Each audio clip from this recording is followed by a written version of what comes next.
करके देख लिया था, सारे जरूरी उपाय लगा के देख लिए, मगर कुछ काम नहीं कर रहा था। सांची के वापस लाने का अब कोई रास्ता नहीं बचा था। अमर अपना दिल और जान सब हार कर सांची का हाथ थामे बस उसे टुकुर टुकुर देख रहा था।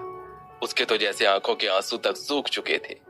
दिया भी वहीं उसके पास बैठी बैठी बस उसे ही देखे जा रही थी। आखिर बचपन का साथ था दोनों का। अमर और दिया दोनों का ही कलेजा बिल्कुल छिल चुका था। इतनी शांति थी कि आवाज का एक कतरा तक सुनाई नहीं दे रहा था। मगर तभी दिया का फोन बजा। सबकी नजर जब फोन पर पड़ी तो उसने देखा शेखर उसे कॉल कर रहा है। शेखर का कॉल देखकर तो जैसे दिया की भी सांसें अटक गईं।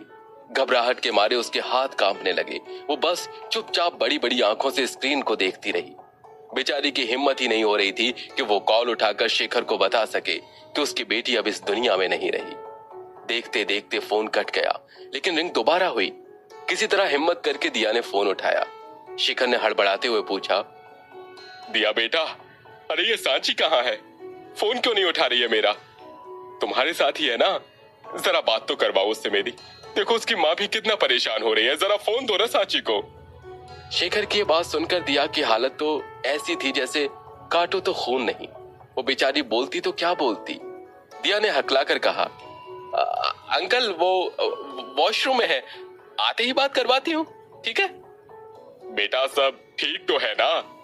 शेखर के ये पूछते ही दिया ने फोन रखा और उसकी आंखों के आंसू बहने लगे। दिया ने अमर से कहा, अमर, अंकल का फोन था, सांची के बारे में पूछ रहे थे। मुझे लगता है अंकल को सांची के बारे में बता देना चाहिए। दिया के ये कहते ही अमर ने सांची का हाथ पहले से भी ज्यादा कस के थाम लिया और बोला, नहीं, ये बात तो अंकल को तब बताएंगे ना जब ये बात सच होती कि सांची वापस नहीं आ सकती। सांची वापस आएगी। दिया ने अमर को समझाते हुए कहा, अमर, सांची मेरे लिए भी उतनी ही प्यारी है जितनी कि तुम्हें। मगर ये क्या बोल रहे हो तुम? तुम्हारे सामने हमने सब कुछ करके देख लिया पर कुछ नहीं हुआ। हम सांची को ऐसे कब तक रखेंगे? अमर ने हल्के कड़े शब्दों में कहा, दिया, मैंने कहा ना, मैं सांची को कहीं नहीं जाने दूंगा। तुम्हें अंकल को कुछ बताने की जरूरत नहीं है। अमर तुरंत सांची के थोड़ा और करीब गया और उसके कानों में बोलने लगा, सांची देखो, ये सब क्या बोल रहे हैं तुम्हारे बारे में? कह रहे हैं कि तुम सबको छोड़कर चली गई हो। सांची मेरी बात सुनो, अपनी आंखें खोलो और बता दो सबको कि तुम कहीं नहीं गई, यही हो। देखो मेरे लिए ना सही, लेकिन तुम्हारे पापा तुम्हें याद कर रहे हैं सांची। चलो अब आंखें खोलो, उठो। दिया रोते हुए झुंझलाकर बोली, अमर बस करो, बहुत हो गया। तुम अपनी मर्जी और जिद के कारण सांची को ऐसे नहीं रख सकते। ये सही नहीं है, ये मर चुकी है और दोबारा वापस नहीं आ सकती, ये बात मान लो तुम। दिया ने अब तुरंत अपना फोन निकाला और हड़बड़ाकर बोली, मुझे अंकल को अब सब सच बताना ही होगा। मैं सांची को ऐसे नहीं देख सकती। वो नंबर डायल करने ही लगी थी कि इतने में पीछे से आवाज आई, रुक जाओ दिया। सबने पीछे मुड़कर देखा, दरवाजे पर अमर की माँ खड़ी थी। वो धीरे धीरे अंदर आई। माया ने चौंक कर अपने मन में कहा, देवीना। उसके हाव भाव से लग रहा था कि वो उसे देखते ही पहचान गई थी। मगर दिया के चेहरे पर अब भी एक बड़ा सवाल था। उसने अंदर आते ही आंख भरकर दिया को देखा, मगर कुछ बोली नहीं। माहौल भी ऐसा था कि दिया ने भी पलटकर पूछा नहीं कि वो कौन है। वो दिया को देखकर सीधा अमर के पास गई और उसी के पास जाकर खड़ी हो गई। अपनी माँ को देखकर अमर एकदम से फफक पड़ा और बोला, ये सब क्या हो गया माँ?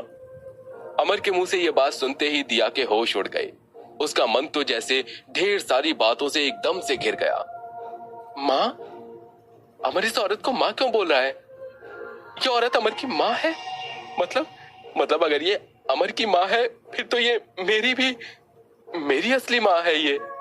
दिया बिना कुछ बोले बस उस औरत को निहारती रही। उसके चेहरे पर तो जैसे सारे भाव एक साथ किश्तों में नजर आने लगे थे। आते भी क्यों नहीं। ये एक ऐसा दिन था जहां हादसों ने किसी की जिंदगी का पर्दा गिरा दिया था तो हकीकत ने किसी के जीवन से पर्दा उठा दिया था।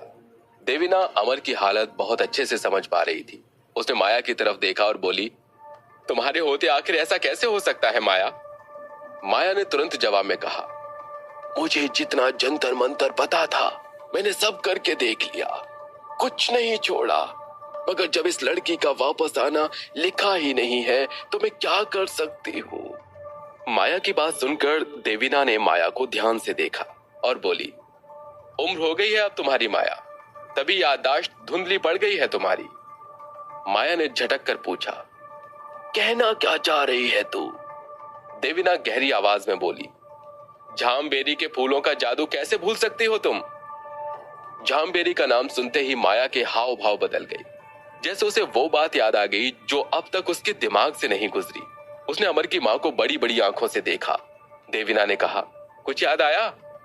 माया चहलकदमी करते हुए अपने आप से ही बोलने लगी, ब्रह्म मुहूर्त में अगर झामबेरी के फूलों के रस को मंत्रों के साथ पढ़कर पिलाया जाए तो वो आत्मा जिसे गए अभी 3 पहर न हुए हों तो वो वापस आ सकती है। माया ने झट से देवीना को देखा। अमर की मां माया को देखकर मुस्कुरा रही थी। माया ने तुरंत कहा, इस लड़की को मरे तो अभी 2 पहर भी नहीं हुए हैं, मतलब। माया बिल्कुल अवाक होकर अमर की मां को देखने लगी। देवीना भी माया को देखकर मुस्कुरा रही थी। ये मुस्कुराहट इस बात का साफ सबूत थी कि सांची को वापस लाने का तरीका मिल चुका था जो बिल्कुल कारगर होता। माया ने पूछा, मगर झामबेरी के फूल अभी मिलेंगे कहां? उसकी चिंता तुम छोड़ दो, वो मैं ला कर दूंगी तुम्हें। ये सारी बातें सुनकर अमर और दिया के चेहरे पर एक अलग ही उम्मीद की मुस्कान छा चुकी थी, मगर ये सारी बातें माहिरा चुपके से सुन रही थी। इस बात का उन्हें रत्ती भर भी अंदाजा नहीं था। माहिरा तो जैसे गुस्से में बिल्कुल उफन रही थी। एक तो मैंने इतनी मेहनत से इतनी चाले चलकर इस सांची की बच्ची को अमर से अलग किया है और ये लोग उसे वापस लाने में लगे पड़े हैं। कैसे कर सकते हैं ये काम? और इस अमर की मां को भी अभी ही आना था जिससे वो झामबेरी का उपाय बता सके। अपनी जीत को हार में बदलता देख माहिरा बिल्कुल बौखला चुकी थी। अगर सांची वापस आ गई फिर तो अमर का प्यार उसके लिए और गहरा हो जाएगा। मेरे लिए तो कोई उम्मीद ही नहीं बचेगी। और करूं क्या? अभी ये सब रोक भी नहीं सकती, वरना सब के सब मेरे पीछे पड़ जाएंगे और इतने सारे पावर्स का सामना करना तो बहुत मुश्किल हो जाएगा। ये सब मिलकर जान ले लेंगे मेरी। माहिरा लगातार अपना लोमड़ी दिमाग चला रही थी कि क्या करके इन सबको रोका जाए, और यही सोचते सोचते अचानक उसके चेहरे पर एक स्माइल आई। मैं ये सब तो नहीं रोक सकती, मगर ये जो कर रहे हैं उसे गड़बड़ जरूर कर सकती हूँ। इन सबको लग रहा होगा कि फाइनली इन्हें सांची को वापस लाने का तरीका मिल गया, मगर ये नहीं जानते कि माहिरा हार मानने वालों में से नहीं है। उसने तो ऑलरेडी इनके लिए एक सरप्राइज प्लान कर दिया है और अब उसे एग्जीक्यूट करने का टाइम आ चुका है। ये बोलते ही माहिरा वहां से निकल गई। उधर माया ने देवीना को कहा, जब तूने उपाय सुझाया ही है तो उसे पूरा करने के लिए वो फूल तो लेकर आ। कहीं बातों ही बातों में 3 पहर निकल न जाए, नहीं तो सब मिट्टी हो जाएगा। देवीना ने माया की बात सुनी और तुरंत वहां से निकल गई। वो जानती थी कि झामबेरी के फूल आखिर कहां मिलेंगे। वो बिल्कुल जंगल के पूर्व दिशा की ओर दौड़ी, जहां इतने घने जंगल थे कि रोशनी का एक टुकड़ा भी जमीन को नहीं छूता था। एकदम घुप अंधेरा। कुछ ही देर में देवीना भागती दौड़ती उसी जगह पहुंच गई। वहां पहुंचते ही उसने झामबेरी के झुरमुट को तलाशना शुरू कर दिया। थोड़ा बहुत इधर उधर देखने के बाद उसे आखिरकार एक पौधा देख ही गया जिस पर 2-3 ही फूल लगे हुए थे। उसकी खुशी का कोई ठिकाना नहीं था। 3 ही सही, मगर मिल तो गए। इनका जादू कभी खाली नहीं जा सकता। अब सांची को वापस लाने से कोई नहीं रोक सकता। बस मुझे जल्दी से जल्दी इन्हें लेकर माया तक पहुंचना होगा। उसने फटाक से वो 3 फूल तोड़ लिए। वो खुश थी, मगर उससे ज्यादा खुश तो माहिरा थी जो पीछे से झाड़ियों में छिपकर ये सब देख रही थी। ले जाओ, आखिरकार मुझे जो करना था मैंने तो कर दिया। अब तुम्हें भी तो जल्दी से सरप्राइज मिलना चाहिए। कायदे से तो माहिरा को देवीना को फूल ले जाने से रोकना चाहिए था, मगर माहिरा तो चुपचाप उसे देखकर मुस्कुराती रही। ऐसा इसलिए क्योंकि माहिरा ने यहाँ पहले पहुंचकर उन 3 झामबेरी के फूलों पर उसी के कांटों से अपना हाथ काटकर उन पर अपना खून टपका दिया था। माहिरा ने ऐसा क्यों किया और इसका नतीजा क्या होना था वो तो वक्त ही बता सकता था। देवीना वो फूल लेकर वहां से उसी वक्त निकल गई। उधर माया के घर पर सब उम्मीद लगाए बस दरवाजे की चौखट ही ताके जा रहे थे। देखते देखते आसमान का अंधकार अब छटने लगा था। भोर सी होने लगी थी। 2 पहर बीत चुके थे। ये आखिरी पहर था जब उपाय कारगर हो सकता था। दिया ने घबरा कर कहा, सुबह भी होने वाली है, अब तक माँ नहीं आई। कहीं उनके रास्ते में कोई मुसीबत ना आ जाए। कहीं माहिरा, केविन या लैला को ये सब पता लग गया तो वो अपनी कोई चाल न चल दे। अमर तुरंत दिया की बात काटते हुए बोला, ऐसा कुछ नहीं होगा दिया, तुम देखना माँ अभी आती ही होगी। अमर का इतना कहना ही था कि तभी देवीना वहां आ पहुंची।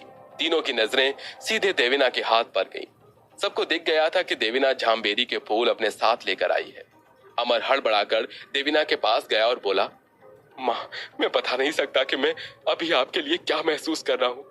कितना शुक्रगुजार हूँ आपका। देवीना बस मुस्कुराकर अमर को देखने लगी। अमर ने तुरंत कहा, 2 पहर तो पहले ही बीत चुके हैं, अब और ज्यादा देर नहीं करते हैं। अमर के ये कहते ही माया ने अपनी झोली फिर से उठाई और उसमें से एक टेढ़ी मेढ़ी एक काली कटोरी निकाली और दालचीनी जैसा दिखने वाला लकड़ी का एक टुकड़ा। उसने देवीना से वो तीनों झांबेरी के फूल लिए और हाथों से मसल कर उनका रस उस कटोरी में डाल दिया। सब बड़ी उम्मीद से आंखें टिकाए माया को देख रहे थे। आखिर ये आखिरी उपाय जो था। फूलों का रस निकालने के बाद माया ने उस लकड़ी के टुकड़े से उस रस को फेंटना शुरू किया। ये सब करते हुए वो लगातार सांची को देखती जा रही थी। कुछ पल बीतने पर माया ने अमर को देखकर कहा, इसका सिर मेरी गोद में रख दो। अमर ने तुरंत माया का कहना माना और सांची का सिर आराम से उठाकर माया की गोद में रख दिया। माया ने उस लकड़ी को फूलों के रस में डुबोया और बंद आंखों से मंत्र बुदबुदाते हुए उस फूल रस को सांची के दिल पर टपका दिया।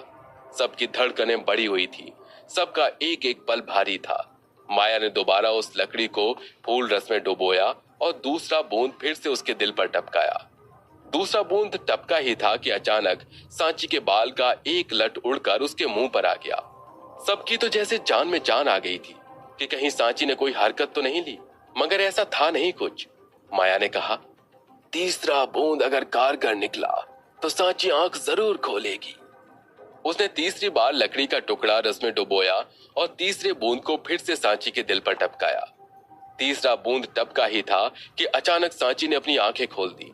वो तीसरा बूंद कारगर साबित हुआ। सांची की जान वापस आ चुकी थी। वहां मौजूद अमर, दिया, माया और देवीना सबके चेहरे पर एक खुशी थी।